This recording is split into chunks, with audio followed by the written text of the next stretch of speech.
Good morning students, welcome to TSN the school. बच्चों, आज हम कक्षा 5 की हिंदी व्याकरण पुस्तक वनिशा का पाठ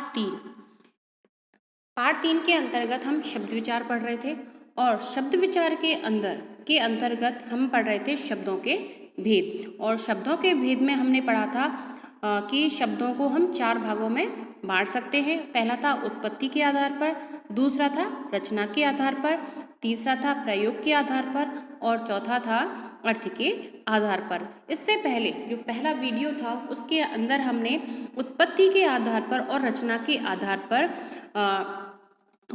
उनके प्रकारों का विस्तृत अध्ययन कर लिया था। तो आज हम पढ़ेंगे प्रयोग के आधार पर शब्दों के प्रकार। ठीक है, कि शब्दों के कौन कौन से प्रकार हैं, शब्दों के कौन कौन से भेद हैं। तो उत्पत्ति के आधार पर और रचना के आधार पर हम पढ़ चुके हैं। तो आज के इस वीडियो में हम पढ़ेंगे प्रयोग के आधार पर शब्दों के भेद। ठीक है, तो वाक्य में प्रयोग के आधार पर शब्द 2 प्रकार के होते हैं। ठीक है, कौन कौन से होते हैं? विकारी शब्द और अविकारी शब्द। अब विकारी शब्द क्या है, इसकी क्या परिभाषा है, कौन कौन से होते हैं, इसका अध्ययन हम करते हैं। प्रयोग किए जाने वाले वे शब्द जिनका लिंग, वचन, कारक, काल तथा पुरुष आदि के कारण परिवर्तित हो जाता है या परिवर्तन हो जाता है, वे शब्द विकारी शब्द कहलाते हैं। ठीक है, कैसे? यदि हम किसी शब्द को प्रयोग में ले रहे हैं और वे शब्द जिनका लिंग, वचन, कारक, काल तथा पुरुष आदि के कारण उस शब्द में परिवर्तन हो जाता है, वे शब्द क्या कहलाते हैं? विकारी शब्द कहलाते हैं। और विकारी शब्द भी 4 प्रकार के होते हैं। पहला है संज्ञा के आधार पर परिवर्तन होना, सर्वनाम, विशेषण और क्रिया। संज्ञा जैसे कौन कौन सी होती है? जैसे लड़का, अध्यापक, भीड़, शेर, कलम आदि, ये क्या है? सारे संज्ञा शब्द हैं। सर्वनाम शब्द कौन कौन से हैं? मैं, तुम, आप, वह, वे आदि। फिर है विशेषण शब्द जैसे होशियार, लाल, बड़ा, समझदार, सुंदर आदि, ये क्या है? ये सारे विशेषण शब्द हैं। अब है क्रिया।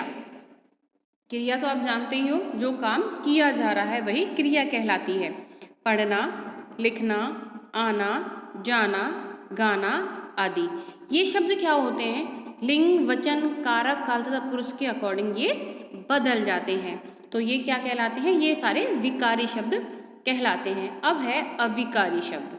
अविकारी शब्द का अर्थ है वे शब्द जिनमें किसी प्रकार का विकार ना हो, अर्थात प्रयोग किए जाने वाले वे शब्द जिनका लिंग, वचन, कारक, काल तथा पुरुष आदि के कारण परिवर्तन नहीं होता है। इट मीन्स वो एज इट इज रहते हैं। तो वे शब्द क्या कहलाते हैं? वे शब्द अविकारी शब्द कहलाते हैं। विकारी में तो परिवर्तन हो रहा था, लेकिन जो अविकारी शब्द होते हैं उनमें कोई परिवर्तन नहीं होता है। किसके अकॉर्डिंग? लिंग, वचन, कारक, काल, पुरुष आदि का कोई प्रभाव नहीं पड़ता है। वह जैसे होते हैं वे वैसे ही रहते हैं, तो उनको हम कहते हैं अविकारी शब्द। अब अविकारी शब्द भी 4 प्रकार के होते हैं। क्रिया विशेषण, संबंध बोधक, विस्मयादि बोधक और समुच्चय बोधक। अब क्रिया विशेषण शब्द जैसे धीरे, भीतर, तेज, कल, उधर आदि। संबोध बोधक, संबंध बोधक, बराबर, के यहाँ, अतिरिक्त, ऊपर आदि। फिर है विस्मयादि बोधक, आहा, वाह, अरे आदि। ये वे शब्द हैं जिनका किसी भी कंडीशन में परिवर्तन नहीं होता है।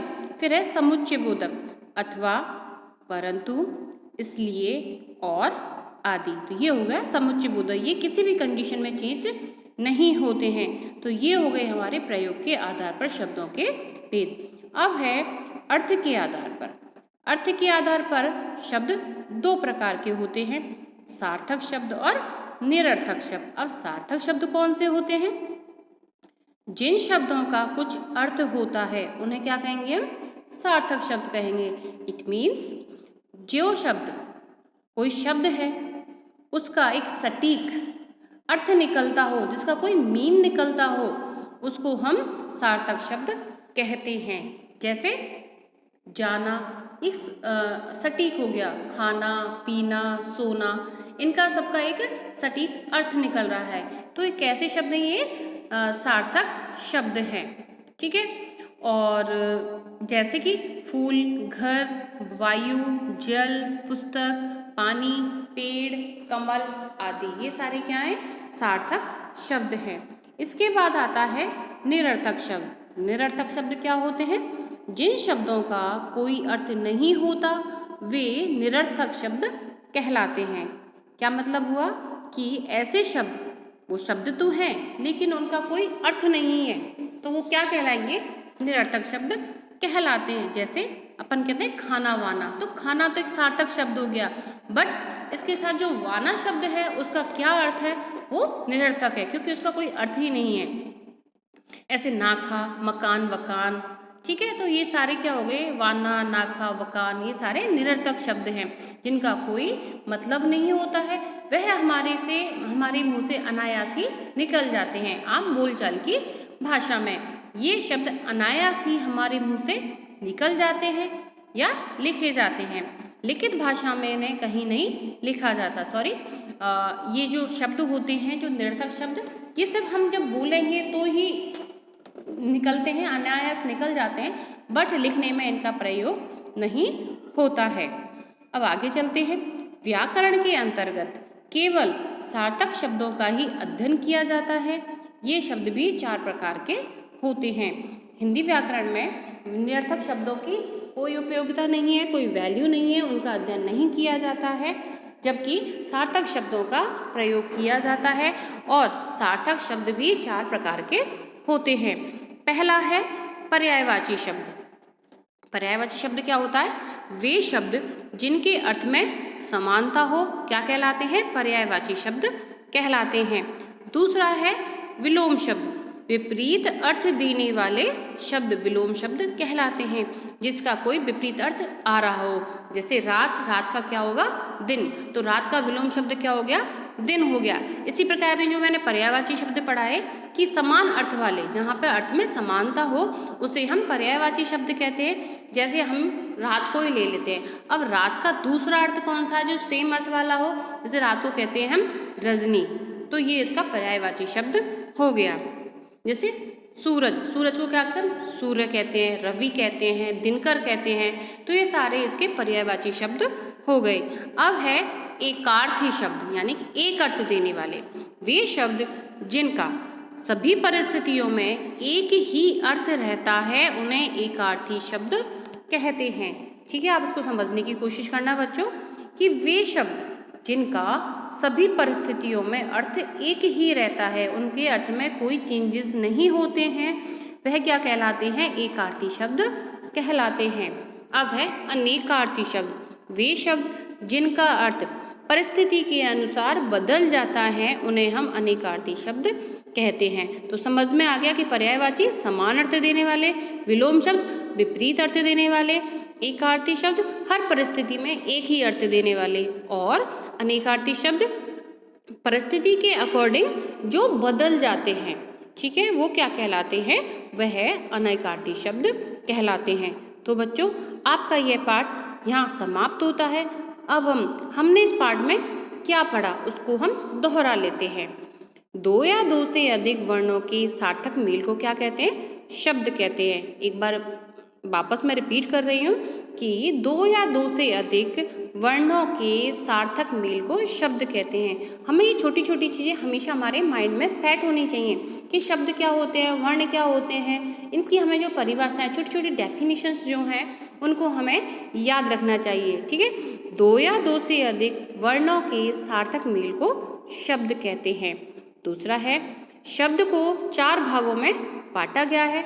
अभी हम ये पढ़ चुके हैं कि शब्दों के कितने प्रकार हैं, उनको कितने भागों में बांटा जा सकता है। तो पहला था उत्पत्ति के आधार पर, और उत्पत्ति के आधार पर भी हमने क्या पढ़ा था? उत्पत्ति के आधार पर हमने भी पढ़ा था कि उत्पत्ति के आधार पर भी शब्द 4 प्रकार के होते हैं। कौन कौन से? तत्सम शब्द, तद्भव शब्द, देशज शब्द और विदेशज शब्द। और उसके बाद था रचना के आधार पर। रचना के आधार पर शब्दों के 3 प्रकार होते हैं। कौन कौन से? रूढ़ शब्द, यौगिक शब्द और योग रूढ़ शब्द। उसके बाद है प्रयोग के आधार पर।